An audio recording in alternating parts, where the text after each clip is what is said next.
Hey there, how that hoe there, what you got going on?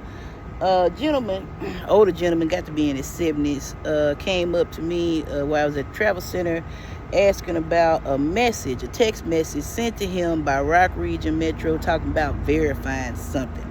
Now, I went into my regular spiel about what I've learned about code.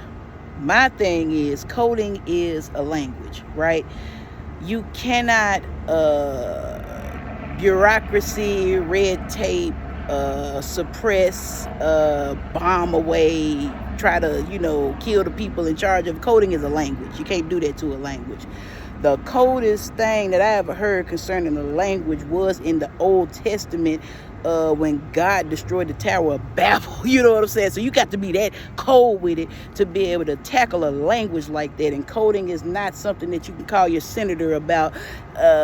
Front page of the newspaper, or at least the front page of the B section some time ago, was name your price to help cities, towns, whole communities combat malicious coders, people taking advantage of stuff. And I said, they have created a devil. That's where I got them, because we're in the South.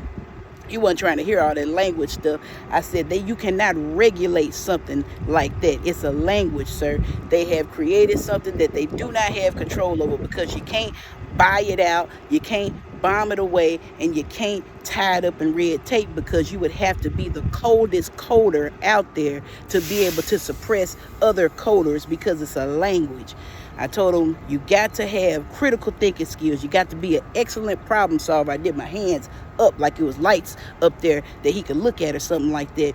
Who, what, where, when, why, how, and to what end. Okay, so what would Rock Region Metro need to verify?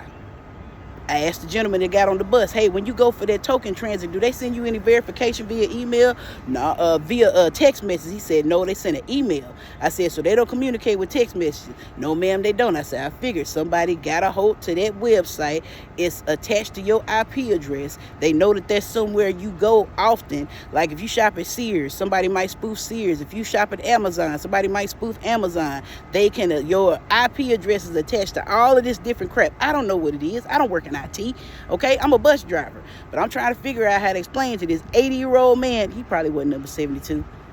See how I made it extra real quick for no reason? This 72-year-old man that critical thinking is imperative, because there's nothing that anybody can do to stop a language unless you the Most High God at the Tower of Babel. That's the last time it's been, that's the last time I heard somebody do it, you know what I'm saying? And then he is the Most High. That's different.